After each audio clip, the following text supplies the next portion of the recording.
اعوذ باللہ من الشیطان الرجیم بسم اللہ الرحمن الرحیم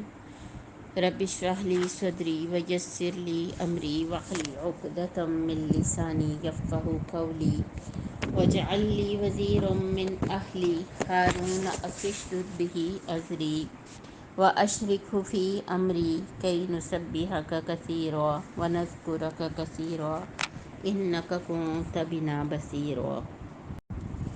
اعوذ باللہ من الشیطان الرجیم بسم اللہ الرحمن الرحیم للرجال نصیب مما ترک الوالدان والاقربون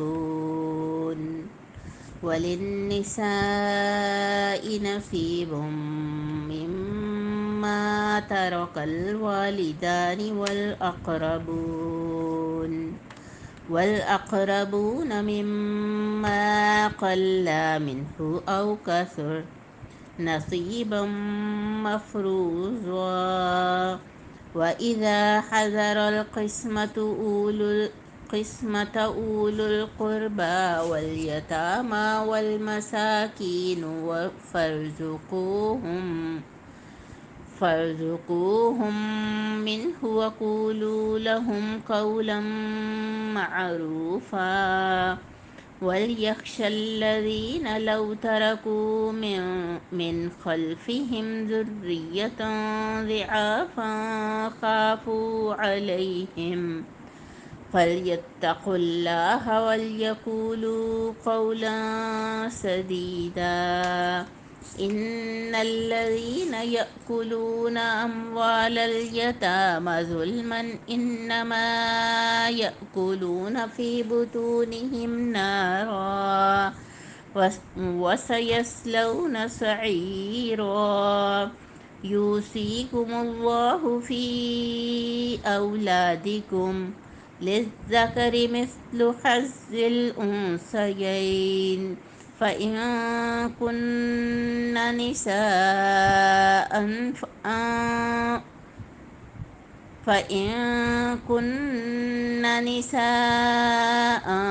فوق اثنتين فلهن ثلثا ما ترك وإن كانت واحدة فلها النصف ولأبويه لكل واحد منهما السدس مما ترك إن كان له ولد فإن لم يكن له ولد وورثه أبواه فلأمه الثلث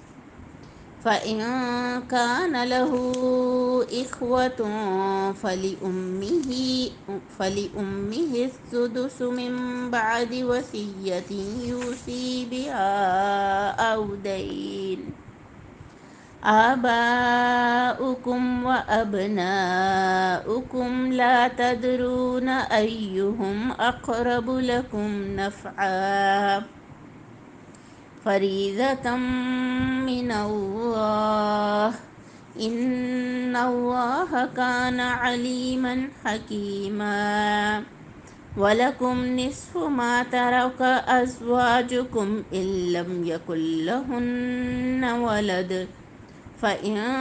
كان لهن ولد فلكم الربع مما تركن من بعد وصية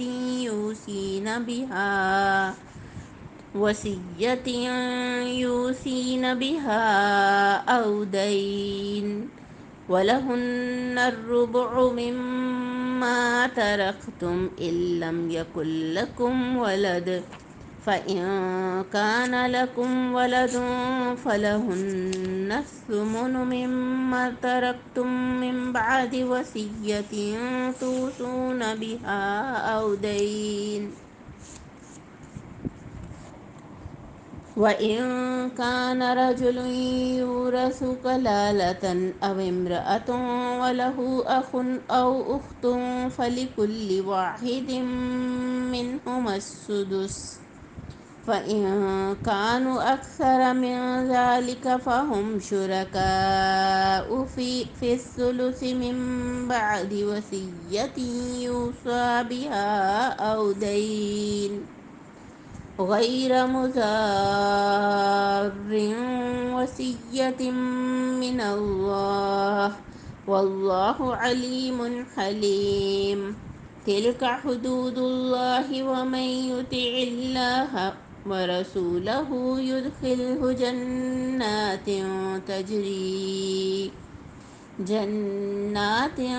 تجري من تحتها الأنهار خالدين فيها وذلك الفوز العظيم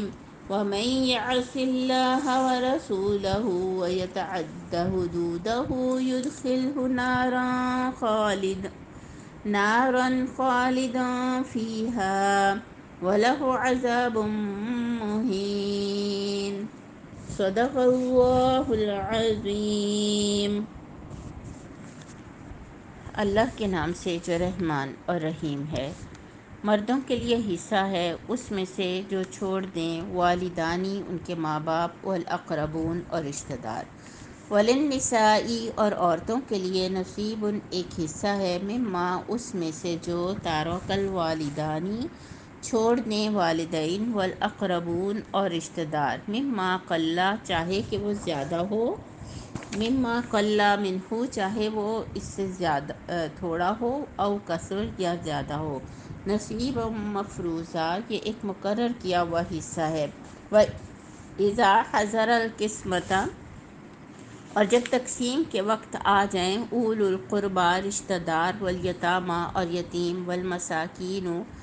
اور مسکین یا محتاج، فارزقوہم منہ تو انہیں بھی کچھ اس میں سے دے دو، وقولوا لہم اور ان سے بات کرو قولا معروفا جو معروف طریقے سے جیسے بات کی جاتی ہے، ولیخشى الذین اور چاہیے کہ ڈریں وہ لوگ، لو ترکوا وہ لوگ کہ جو اگر وہ چھوڑ جائیں، من خلفہم اپنے پیچھے، ذریۃً ایسے بچے، ضعافاً جو ابھی چھوٹے ہیں کمزور ہیں، خافوا تو وہ ڈرتے ہیں، علیہم ان کے بارے میں، فلیتقوا اللہ تو چاہیے کہ اللہ سے ڈریں، ولیقولوا قولا سدیدا اور کہیں بالکل سیدھی بات، ان الذین اور بے شک وہ لوگ جو یأکلون اموال الیتامیٰ کھاتے ہیں یتیموں کے مال، ظلماً ظلم کے ساتھ، انما یأکلون فی بطونہم بے شک وہ کھاتے ہیں اپنے پیٹوں میں، نارا آگ، وسیصلون سعیرا اور وہ بھڑکتی ہوئی آگ میں ڈالے جائیں گے، یوصیکم اللہ فی اولادکم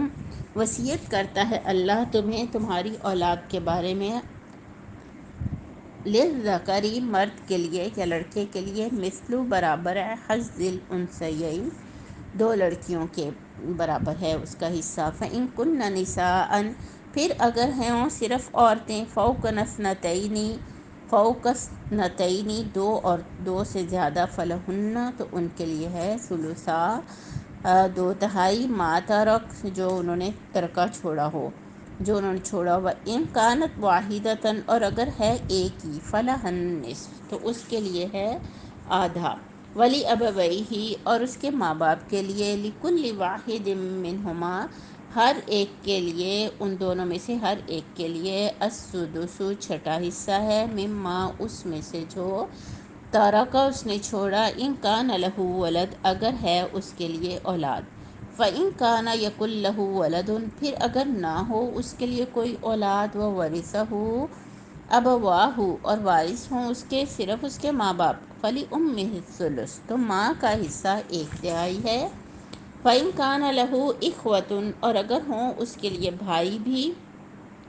فلأمہ السدس تو پھر اس کی ماں کا چھٹا حصہ ہے، من بعد وصیۃ یوصی بہا اس کے بعد کہ وہ اس وصیت کو پورا کر دیا جائے جو اس نے کی ہے، او دین یا وہ قرض ادا کر لیا جائے، آباؤکم تمہارے باپ، و ابناؤکم ماں باپ تمہارے اور تمہارے بیٹے، لا تدرون تم نہیں جانتے تمہیں یہ معلوم نہیں ہے، ایہم اقرب لکم نفعا کہ ان میں سے کون تمہارے قریب ہے نفع میں فائدے میں، فریضۃ من اللہ یہ اللہ کی طرف سے ایک فرض ہے، قطعی حکم ہے۔ ان اللہ کان علیما حکیمہ، بے شک اللہ تعالیٰ علم بھی رکھتا ہے اور وہ حکمت والا بھی ہے۔ وَلَكُمْ نِصْفُ مَا تَرَكَ، اور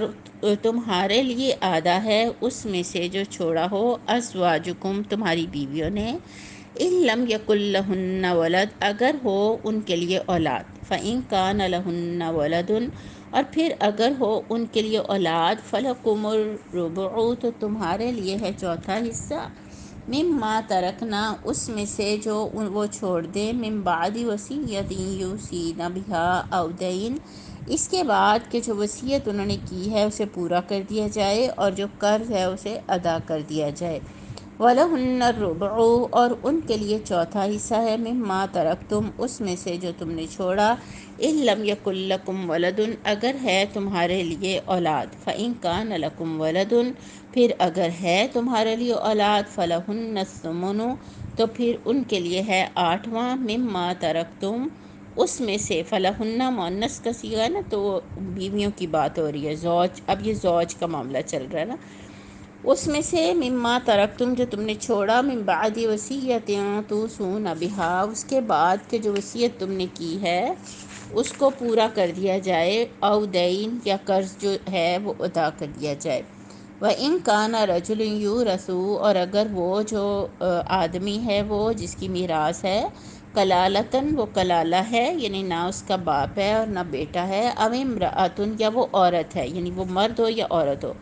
مگر وہ کلالہ ہو، وَلَهُ أَخٌ، تو اس کے لیے ہو بھائی، او اختن، یا بہن، فَلِكُلِّ وَاحِدٍ مِّنْهُمَا السُّدُسُ، تو ہر ایک کے لیے ان میں سے ایک چھٹا حصہ ہے، فَإِن كَانُوا أَكْثَرَ مِن ذَلِكَ، اور اگر وہ ہوں اس سے زیادہ، فہم شرکاء، اس میں شریک، فی الثلثی، تو پھر اس تہائی میں اگر زیادہ ہوں تو وہ سب اس ایک تہائی میں شریک ہوں گے، من بعد وصیت یوصی بہا او دین، اس کے بعد کہ جو وصیت کی جائے اسے یا جو قرض ہے اسے ادا کر دیا جائے، غیر مضارٍ، بغیر کوئی نقصان پہنچائے، وصیۃ من اللہ، یہ ایک وصیت ہے اللہ کی طرف سے، واللہ علیم حلیم، اللہ تعالیٰ جاننے والا اور بردبار ہے۔ تلک حدود اللہ، یہ اللہ کی حدیں ہیں، ومن یطع اللہ، اور جو کوئی اطاعت کرے گا اللہ اور اس کے رسول کی، تو وہ ایسے باغوں میں داخل کیا جائے گا جن میں نہریں بہتی ہیں، خالدین فیہا، وہ ان میں ہمیشہ رہیں گے، ذالک الفوز العظیم، اور یہ ہوگی سب سے بڑی کامیابی۔ وَمَن یعص اللہ، اور جو کوئی نافرمانی کرے اللہ کی، ورسولہ، اور اس کے رسول کی، وَيَتَعَدَّ حُدُودَهُ، اور اس کی حدود کو تجاوز کرے، يُدْخِلْهُ، وہ داخل کر دیا جائے گا ایسی آگ میں، خالداً فیہا، جس میں وہ ہمیشہ رہے گا، وَلَهُ عَذَابٌ مُّہِینٌ، اور اس کے لیے وہاں ذلت والا اور رسوائی والا عذاب ہوگا۔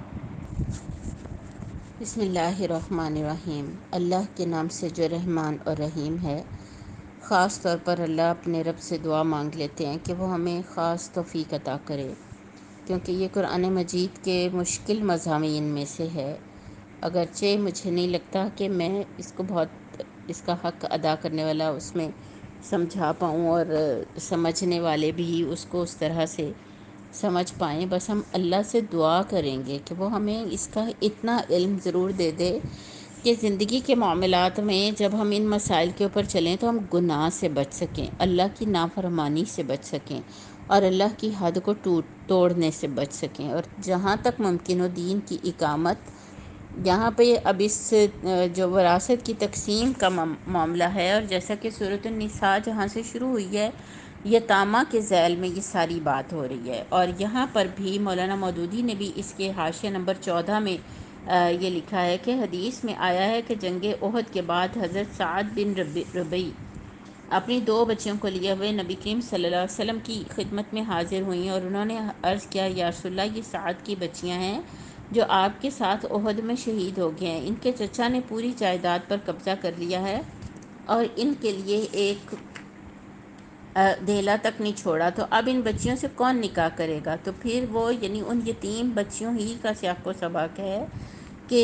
یہ والی آیات نازل ہوئیں۔ تو اس لیے کچھ چیزیں جو ہے نا وہ ہم اللہ سے دعا مانگ کے تو سمجھنے کی کوشش کرتے ہیں جو ان آیات سے پہلے اب آپ کچھ پوائنٹ اپنے پاس نوٹس بنائیں اور اپنے پاس ان چیزوں کو نوٹ کر لیں۔ پہلی بات یہ ہے کہ جب کوئی مر جاتا ہے نا تو مرنے کے بعد اس کی کفن دفن کا جو معاملہ ہے نا وہ وارثوں کے ذمہ ہوتا ہے۔ تو اگر تو یعنی اس مرنے والے نے اگر اتنا ترکہ نہیں چھوڑا جس سے اس کی تکفین اور تدفین کے اخراجات جو ہیں وہ برداشت کیے جا سکتے ہوں، تو پھر وارثوں کو اس کی اجازت ہے کہ وہ مرنے والے کے مال میں سے اس کی تکفین اور تدفین کے کام کے جو اخراجات ہیں وہ کر سکتے ہیں۔ اور یہ مطلب یہ کفن خریدنا اور قبر بنانا یہ بس اتنا ہی لے سکیں گے جتنا اس میں سے ضروری ہوگا، اور وہ جو ہے وہ مطلب جیسے اس شخص کا زندگی میں کوئی سٹیٹس رہا ہے، جو اس کا معاملہ رہا ہے، جو اس کی مالی حیثیت ہے،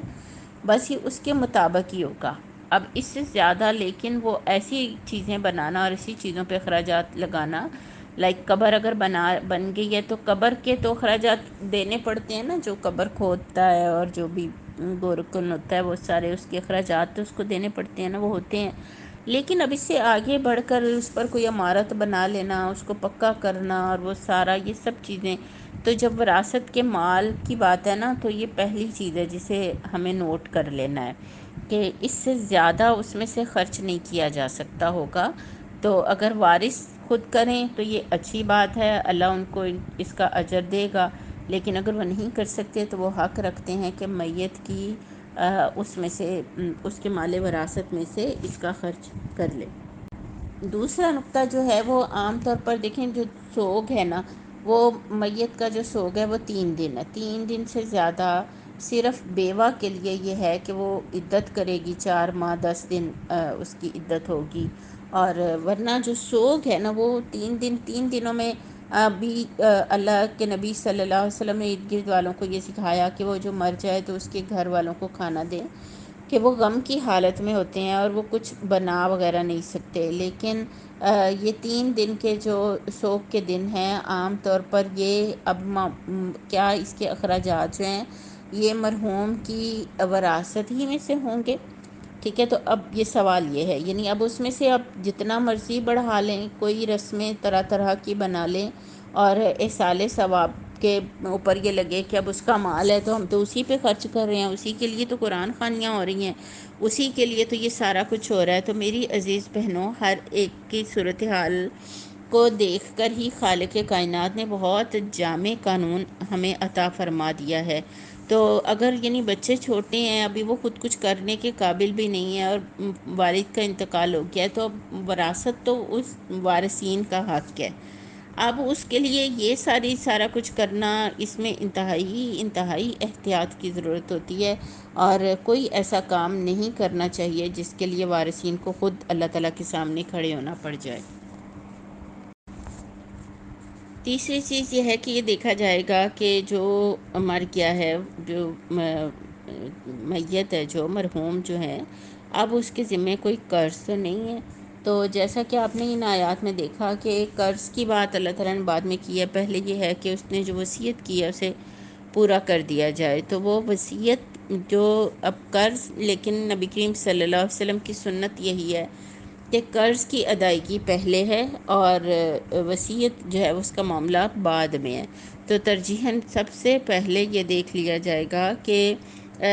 مرحوم کے اوپر کوئی قرض تو نہیں ہے، اور اگر وہ قرض اتنا ہے کہ سارے کا سارا مال وراثت بھی جو ہے وہ قرض کی ادائیگی میں دینا پڑ جائے تو دینا ہوگا، چاہے جو پیچھے وارثین ہیں ان کے لیے کچھ بھی نہیں بچتا۔ قرض ادا کرنا فرض ہے، اور قرض ادا کرنے والے جو ہیں وہ قیامت کے دن اس کا مطالبہ کیا جائے گا، اور یہ سخت ایک شرمندگی کی بات ہوگی کہ کسی کا کوئی پیسہ دینا ہے۔ اس لیے میت کے حساب کتاب کو سب سے پہلے جب دیکھا جائے گا تو یہ دیکھا جائے گا کہ اس نے کسی کا قرض تو نہیں ادا کرنا، اور پھر وہ قرض سب سے پہلے ادا کیا جائے گا۔ اچھا، پھر یہ دیکھا جائے گا کہ اب اس نے اگر وہ مطلب مرنے والا جو ہے وہ مرد ہے اگر تو، اور شادی شدہ ہے تو اس کی بیوی ہے،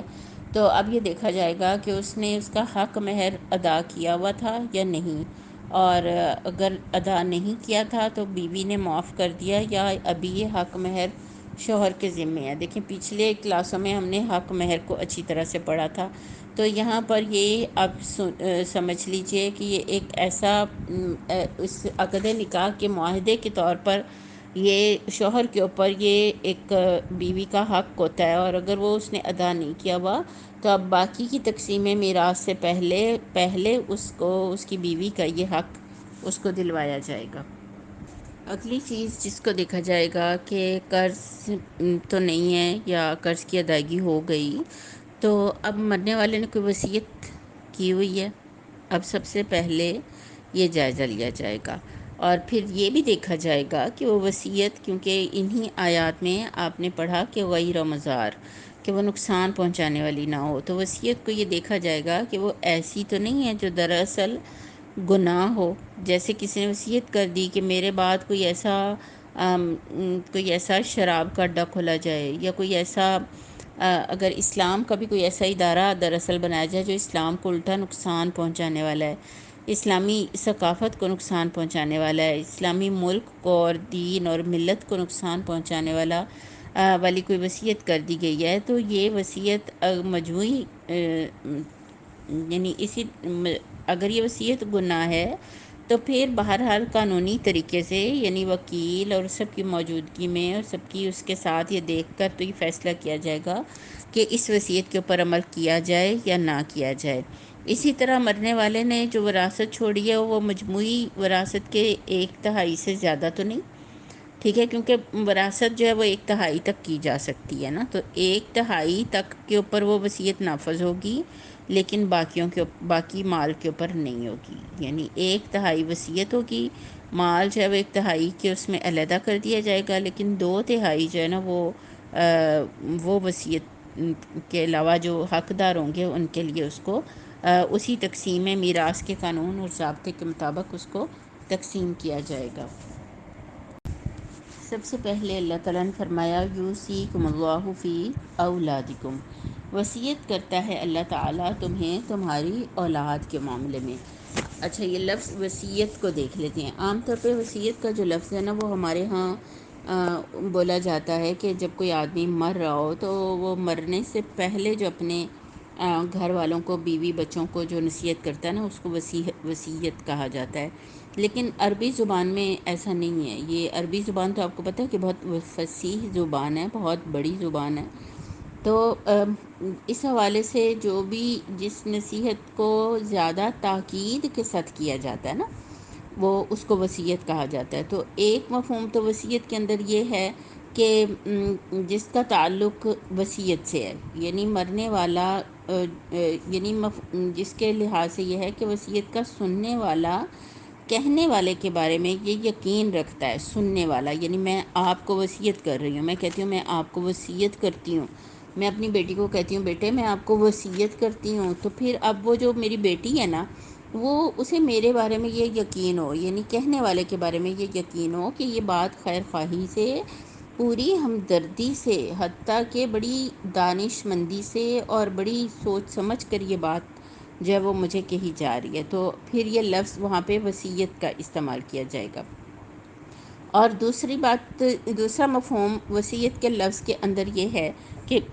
اگر یہ بات مجھے کہی جا رہی ہے تو دراصل یہ ایک بہت بڑی ذمہ داری میرے اوپر ڈالی جا رہی ہے۔ جیسے میں اپنی بیٹی سے کہتی ہوں کہ میں آپ کو وصیت کرتی ہوں بیٹے کہ آپ نے جھوٹ کبھی نہیں بولنا، تو اب یہ بات ایسی ہے کہ یہ نہیں، اس کا مطلب یہ نہیں ہے کہ میں وصیت کر رہی ہوں تو تمہارے اوپر میری اس نصیحت کا جو تقاضا ہے وہ تب شروع ہوگا جب میں مر جاؤں گی، اور مرنے کے بعد تم کبھی، پھر میرے مرنے کے بعد تم کبھی جھوٹ نہیں بولنا، بلکہ اس لفظ کے اندر یہ بات ہے کہ جب بھی کوئی موقع آئے، ابھی سے ہی میں تمہیں، ابھی جو اس وقت میں جو وصیت کر رہی ہوں، تو ابھی سے ہی جو موقع بھی تمہاری زندگی میں آئے جب تمہیں یہ لگے کہ تم جھوٹ بولنے لگے ہو تو تم میری اس وصیت کو یاد کرنا اور جھوٹ مت بولنا، ٹھیک ہے۔ تو اب یہ یعنی ایک ذمہ داری ہے، یہ ایک عہد ہے ایک طرح کا، یہ لفظ ایک عہد میں اور ایک ذمہ داری کے سینس میں۔ تو اب دیکھیں کون کہہ رہا ہے؟ اللہ کہہ رہا ہے، مجھے اور آپ کو کہہ رہا ہے، تو ہم سننے والے اور اللہ رب العالمین کہنے والے، تو سننے والوں کو یہ یقین ہونا چاہیے کہ کہنے والے کو پورا علم ہے، پوری حکمت ہے، اور وہ پوری پوری دانش مندی سے پوری انسان کی سوچ اور فہم سے اوپر اللہ کی ذہانت، اور اس کو تو ہم کیا کہیں نا، وہ کہاں پہ وہ کیا چیز ہوگی نا، وہ تو جو اللہ تعالیٰ جو بات کہہ رہے ہیں وہ تو پوری مستقبل کا آپ کہہ لیں کہ پورا ایک منصوبہ ہمارے سامنے رکھ رہے ہیں جو ہمارے لیے بہترین ہے۔ تو وصیت کے لفظ کے اندر یہ دونوں مطلب شامل ہیں۔ تو اللہ تعالیٰ کہہ رہے ہیں کہ میں تمہیں وہ وصیت کرتا ہے، اللہ وصیت کرتا ہے تمہیں تمہاری اولاد کے معاملے میں۔ تو وصیت کا لفظ یہاں پہ اس سینس میں استعمال ہوا ہے۔ پھر یہاں پر جو میراث کے بارے میں جو آیات اب آگے چل رہی ہیں نا، تو مولانا مودودی نے اس کے بارے میں یہ لکھا ہے کہ تفہیم القرآن کے سورۃ النساء کے حاشیہ نمبر 12 میں یہ بات لکھی ہے کہ اس آیت میں واضح طور پر 5 قانونی احکام دیے گئے ہیں۔ ایک یہ کہ میراث صرف مردوں ہی کا نہیں بلکہ عورتیں بھی اس کی حقدار ہیں۔ دوسرا یہ کہ میراث بہرحال تقسیم ہوگی، خواہ وہ کم ہو خواہ زیادہ ہو، حتیٰ کہ اگر مرنے والے نے 1 گز کپڑا چھوڑا ہے اور 10 وارث ہیں تو اسے بھی 10 حصوں میں تقسیم کیا جائے گا۔ یہ اور بات ہے کہ ایک وارث دوسرے کا حصہ خرید لے، یعنی کوئی تدبیر کر لی جائے اور کسی کا کچھ بن ہی جائے، ورنہ کسی کا چاہے کچھ نہ بنے، مگر کپڑے کا 1 ٹکڑا ہے اور اس کے 10 وارث ہیں تو اس 1 ٹکڑے کے بھی 10 ٹکڑے کیے جائیں گے اور انہیں تقسیم کیا جائے گا۔ تیسرے سائد سے یہ بات مترشح ہوتی ہے کہ وراثت کا قانون ہر قسم کے اموال و املاک پر جاری ہوگا، خواہ وہ منقولہ ہوں یا غیر منقولہ، زرعی ہوں یا صنعتی یا کسی اور صنف مال میں شمار ہوتی ہوں۔ چوتھے، اس سے یہ معلوم ہوتا ہے کہ میراث کا حق اس وقت پیدا ہوتا ہے جب مورث کوئی مال چھوڑ کر مرا ہو، اور اسی سے یہ قاعدہ بھی نکلتا ہے کہ قریب ترین رشتہ دار کی موجودگی میں بعید تر جو رشتہ دار ہے وہ میراث نہیں پائے گا، پہلے قریب والے کو ملے گی پھر دور والے کو ملے گی۔ تھوڑا سا رک کر یہاں پر یہ دیکھ لیجئے کہ اللہ تعالیٰ نے جو آیت کے اندر جو مخاطب ہے اس میں سینٹرل جو پرسنالٹی ہے جس کو درمیان میں رکھ کے اللہ نے اس کے ساتھ سارے رشتے بیان کیے ہیں وہ عورت ہے۔ لِلذَّكَرِ مِثْلُ حَظِّ الْأُنثَيَيْنِ کہ مرد کے لیے برابر ہے حصہ 2 عورتوں کے برابر۔ فَإِن كُنَّ نِسَاءً اب دیکھیں اس عورت ہی سے سب سے پہلے بات شروع ہو رہی ہے کہ اگر وہ جو عورت ہے اگر وہ ہے اگر لڑکیاں ہوں 2 سے زیادہ تو ان کے لیے ترکے کا 2/3 ہے، اور اگر ہے 1 ہے تو اس کے لیے نصف ہے، اور یعنی اس عورت ہی کو درمیان میں رکھ کے۔ تو یہاں میں یہ بات ابھی میں اس کی وضاحت مزید کرتی ہوں، یہاں پر یہ بات جو ہے نا وہ خاص طور پر ذہن میں رہنی چاہیے کہ اسلام ہی نے عورت کو وہ مقام دیا، ورنہ وہ اس سے پہلے تو وہ خود ایک مال میراث ہوتی تھی، ٹھیک ہے، خود ایک ایسا حصہ ہوتا تھا جو جائیداد شمار کیا جاتا تھا، اور ہوتا تھا کہ کتنی عورتیں ہیں اس کی وراثت میں، پھر وہ عورتیں اس مال وراثت ہی کی طرح سے تقسیم ہو جاتی تھی۔ تو اس سے ہمیں یہ پتہ چلتا ہے کہ قرآن مجید ہی سب سے بڑی اور مضبوط وہ آواز ہے جو عورت کی جس نے عورت کو تحفظ دیا، الحمدللہ کہ ہمیں اللہ نے قرآن پر ایمان رکھنے والیاں بنایا، الحمدللہ رب العالمین۔ اس کے بعد اللہ تعالیٰ نے فرمایا وَإِذَا حَضَرَ الْقِسْمَةَ أُولُو الْقُرْبَى وَالْيَتَامَى وَالْمَسَاكِينُ فَارْزُقُوهُم مِّنْهُ وَقُولُوا لَهُمْ قَوْلًا مَّعْرُوفًا، یعنی جب تقسیم کا وقت ہو۔ یہاں پر دوسری بات، اہم بات میں یہ رکھنا چاہتی ہوں کہ یہ حاضر القسمت یہ جو ہے نا تقسیم کا ایک خاص وقت ہے، ایسا یعنی یہ ایک اناؤنسڈ وقت ہوگا، بتایا جائے گا اور یہ جلد از جلد ہوگا، یہ نہیں ہوتا کہ سال ہر سال تقسیم وراثت جو ہے اس کو لٹکا دیا جائے۔ ہمارے ہاں وہ جو وراثت کے کو کھا جانے کا تو ایک عام وہ ہے نا، تو مال کی تقسیم کی حساسیت کو لوگ نہیں سمجھتے، اور ابھی آپ نے دیکھا ان آیات کے آخر میں اللہ تعالیٰ نے کس قدر زیادہ اس کے اوپر بتایا ہے کہ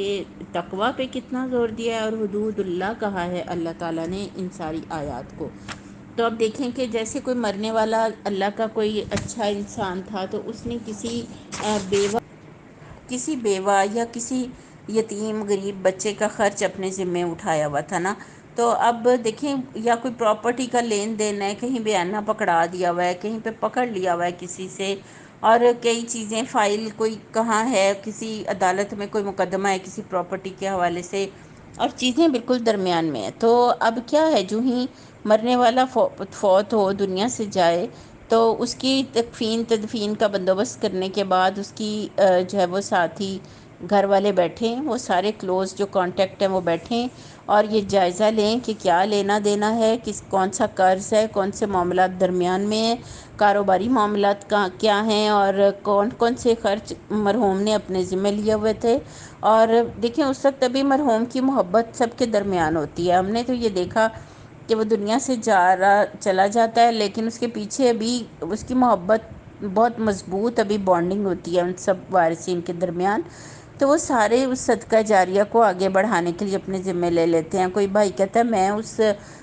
جو فلاں خاتون کو ابو راشن ڈلوا کے دیتے تھے، میں اس کو اپنے ذمہ لے لیتا ہوں، میں اس کو اب ڈلوا دیا کروں گا، ابو کا یہ نیک عمل جو ہے اسے بند نہیں ہونا چاہیے، ختم نہیں ہونا چاہیے۔ اسی طرح وہ یتیم کی فیس ابو دیتے تھے فلاں بچے کی، تو وہ اب میں دے دیا کروں گا۔ اور اگر وہ یوں نہ کریں تو وہ بھی اس وراثت کے بارے میں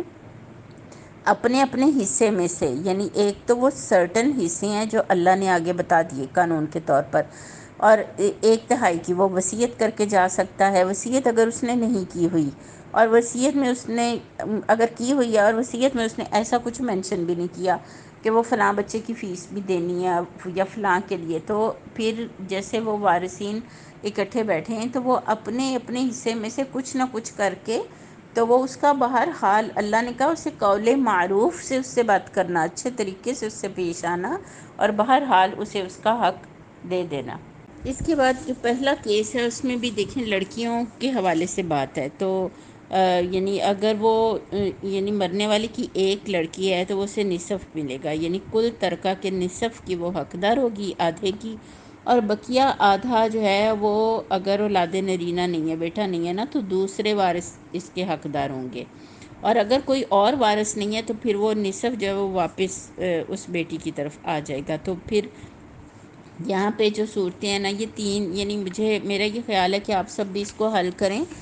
لکھ کے جو کیسز ہیں ان کو ایک ایگزامپلری صورت میں اس کو امیجن کریں اور سوچیں۔ تو ایک کیس یوں بنتا ہے کہ والدین بھی زندہ ہوں اور ان کے ساتھ مرنے والے کی اولاد بھی ہو۔ والد کا لفظ جمع مذکر مؤنث سب کے لیے بولا جاتا ہے، اس لیے مرنے والے کی اولاد چاہے مذکر ہو یا مؤنث، ایک ہو یا زیادہ، ہر صورت میں ماں اور باپ ہر ایک کو چھٹا حصہ ملے گا، اور باقی جو وراثت بچے گی وہ دوسرے وارثوں کو ملے گی۔ بعض حالات میں کچھ بچا ہوا پھر والد کو پہنچ جاتا ہے۔ اور دوسری صورت یہ ہے کہ مرنے والے کے والدین تو ہوں لیکن اس کی اولاد کوئی نہیں ہے اور نہ کوئی بہن بھائی ہے، تو اب اس صورت میں مال جو ہے وہ مرنے والے کی ماں کو، اور یعنی تہائی حصہ ماں کو اور 2/3 والد کو ملے گا۔ یہ اس صورت میں ہوگا کہ مرنے والے کے وارثوں میں اس کا شوہر یا اس کی بیوی موجود نہ ہو۔ تیسری صورت یہ ہے کہ مرنے والے کی اولاد نہ ہو لیکن بہن بھائی ہوں جن کی تعداد جو ہے وہ 2 ہو، خواہ وہ بھائی ہوں یا 2 بہنیں یا 2 سے زیادہ ہوں۔ اس صورت میں ماں کو چھٹا میں حصہ ملے گا، اور اگر کوئی اور وارث نہیں ہے تو بقیہ جو ہے وہ 5/6 جو ہے وہ حصہ باپ کو مل جائے گا۔ بھائیوں اور بہنوں کی موجودگی سے ماں کا حصہ کم ہو گیا، لیکن بھائی بہن کو بھی کچھ نہ کچھ ملے گا، کیونکہ باپ بنسبت بہن بھائی کے اقرب ہے، جو بچے کا وہ باپ کو مل جائے گا۔ میری عزیز بہنوں، اللہ تعالیٰ نے کہا ہے کہ لا تدرون ایہم اقرب لکم نفعا فریضۃ من اللہ، کہ یہ تم نہیں جانتے کہ کون ہے جو زیادہ قریب ہے تمہارے نفع کے۔ تو اللہ تعالیٰ نے یہ کہہ کے تو خود اس چیز کو ایک فرض کر دیا، وصیت اللہ تعالیٰ نے خود بنا دی کہ بے شک اللہ تعالیٰ علم بھی رکھتا ہے اور اللہ تعالیٰ جانتے بھی ہیں، تو یہ اللہ کی طرف سے ایک فریضہ ہے۔ اگلی صورت یہ ہے کہ میاں بیوی ہیں اب مرنے والے نا، پہلے تھا کہ اگر مرد ہے یا عورت ہے، اور اب اس کی صورت یہ ہے کہ اس کے بہن بھائی ہیں یا بچے ہیں یا ماں باپ ہیں، اس حوالے سے اب میاں بیوی کی جو میراث کی تقسیم ہے نا، اس کے بعد اللہ تعالیٰ نے آگے کی آیات میں جو ہے وَلَكُمْ نِصْفُ مَا تَرَكَ أَزْوَاجُكُمْ، یہاں سے جو آگے کی آیات ہیں اب ان کے اوپر تو اللہ تعالیٰ نے دیکھیں جو انسانی زندگی بنائی نا، اس میں جو انسان کے رشتے بنائے ان میں 4 رشتے نہایت اہم ہیں اس کے لیے. ایک والدین، دوسری اولاد، اور پھر میاں اور بیوی، یعنی یہ 4 رشتے. تو اولاد اور والدین کا ذکر تو پیچھے ہو گیا، اب میاں بیوی کے بارے میں بتایا جا رہا ہے کہ ان کو کتنا حصہ ملے گا. تو اگر مرنے والی بیوی نے اولاد چھوڑی ہو، ایک ہوں یا 2 ہوں یا اس سے زیادہ، لڑکا ہو یا لڑکی، اللہ تعالیٰ نے کہا کہ وہ اس کے لیے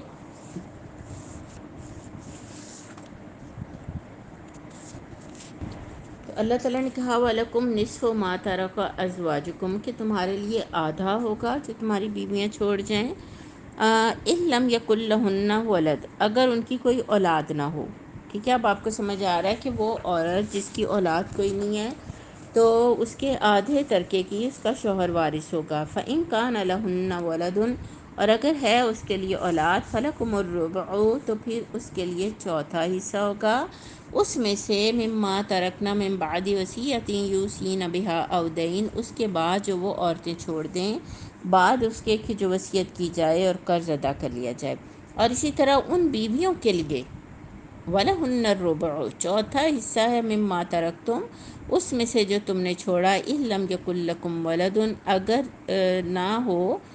تمہارے لیے اولاد. فَإِن كَانَ لَكُمْ وَلَدٌ اور اگر ہو تمہارے لیے اولاد، فَلَهُنَّ الثُّمُنُ تو ان کے لیے 8واں حصہ ہے اس میں سے جو تم نے چھوڑا. من بعد وصیۃ توصون بها اس کے بعد جو تم وصیت کر دی تم نے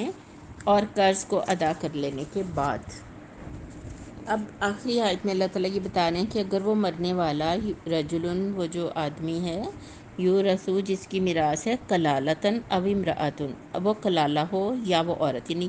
رجلن اور امرأتن یعنی وہ مرد یا عورت وہ کلالہ ہو، تو پھر اس کی وراثت کی کیسے تقسیم ہوگی. تو کلالہ کی تعریف جو ہے نا وہ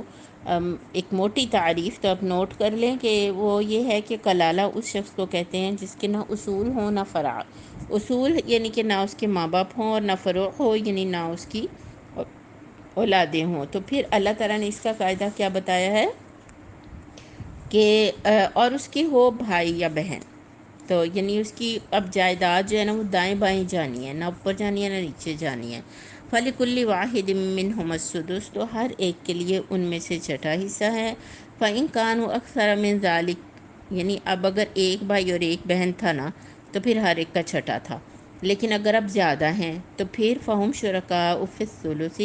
تو وہ پھر 1/3 میں وہ سارے ہی شریک ہوں گے اس کے بعد کہ وہ وصیت کر دی جائے جو پوری کر دی جائے جو نقصان دہ نہ ہو کیونکہ اللہ تعالیٰ اور قرض ادا کر دیا جائے کیونکہ اللہ تعالیٰ علم والے ہیں اور اللہ تعالیٰ حکمت والے ہیں. میری عزیز بہنوں، آخری آیات جو ہیں جن میں اللہ تعالیٰ نے بہت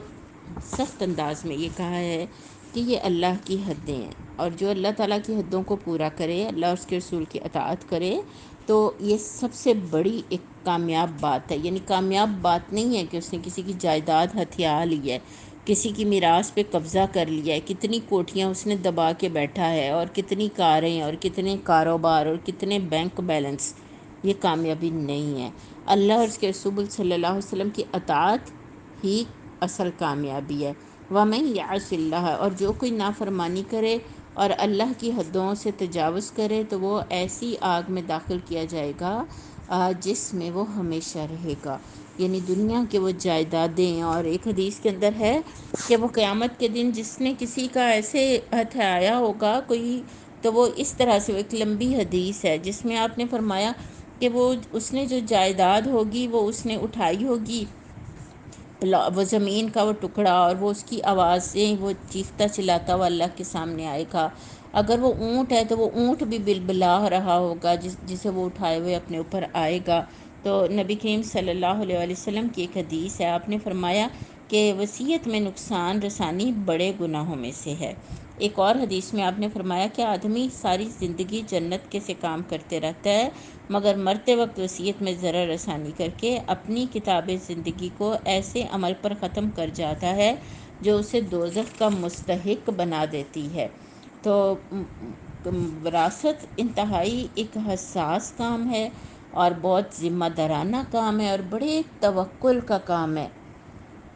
بہت توکل کا کام ہے۔ انسان یہ سوچتا ہے کہ میرا کیا بنے گا، اگر میں نے یہ وراثت تقسیم کر دی تو میرا کیا بنے گا۔ میری عزیز بہنوں، حقیقت یہ ہے کہ اللہ تعالیٰ جو ہے وہ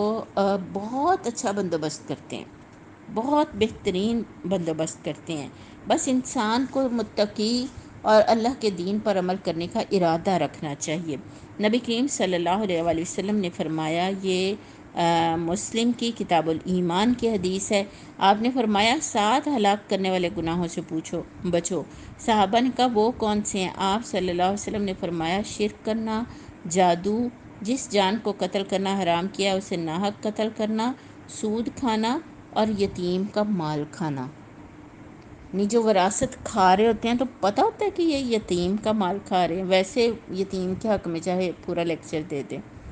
اور پھر لڑائی میں پیٹھ پھیر جانا، پاک دامن بھولی عورتوں پر جو ہے وہ بہتان لگانا، یہ 7 گناہ کتاب الایمان میں نبی کریم صلی اللہ علیہ وآلہ وسلم نے فرمایا کہ ہلاک کرنے والے ہیں۔ پھر آپ نے معراج کے واقعے کے دوران آپ نے کہا کہ میں نے چند لوگوں کو دیکھا جن کے ہونٹ اونٹوں جیسے تھے، اور ایک فرشتہ ان کے لب کھول کر منہ میں آگ کے انگارے ڈالتا تو وہ ان کے نیچے سے نکل جاتے اور وہ درد کے مارے چیختے چلاتے۔ پھر فرشتہ اور انگارے ان کے منہ میں ڈال دیتا اور انہیں مسلسل یہ عذاب ہو رہا تھا۔ تو نبی کریم صلی اللہ علیہ وآلہ وسلم کہتے ہیں کہ میں نے جبریل علیہ السلام سے پوچھا یہ کون لوگ ہیں؟ جبریل علیہ السلام نے جواب دیا یہ وہ لوگ ہیں جو یتیموں کا مال ناحق کھاتے ہیں۔ میری عزیز بہنوں، نبی کریم صلی اللہ علیہ وآلہ وسلم نے ترمذی میں کتاب الفرائض کے حوالے سے فرمایا، یہ علم الفرائض ہے، یہ وراثت کا علم۔ آپ نے فرمایا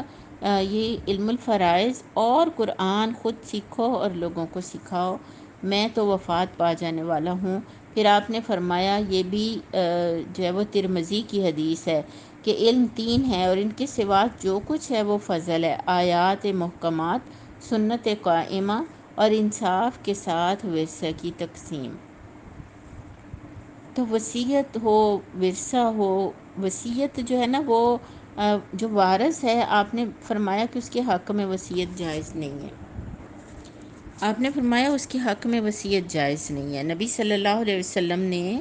ترمذی میں یہ روایت ہوا ہے، آپ نے خطبہ حجۃ الوداع کے موقع پر فرمایا کہ اللہ نے ہر صاحب حق کا حق مقرر کر دیا، لہٰذا اب وارث کے حق میں وصیت جائز نہیں ہے۔ اور حضرت سعد بن نبی وقاص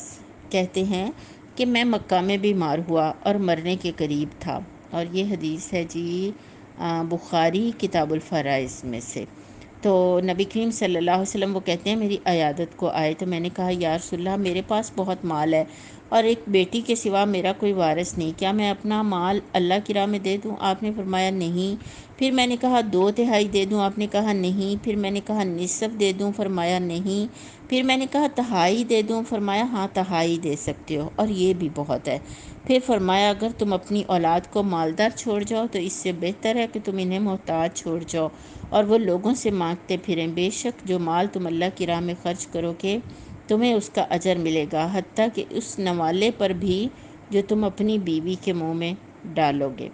حضرت عبداللہ بن عباس فرماتے ہیں کاش لوگ 1/3 سے کم کر کے 1/4 کی وصیت کریں،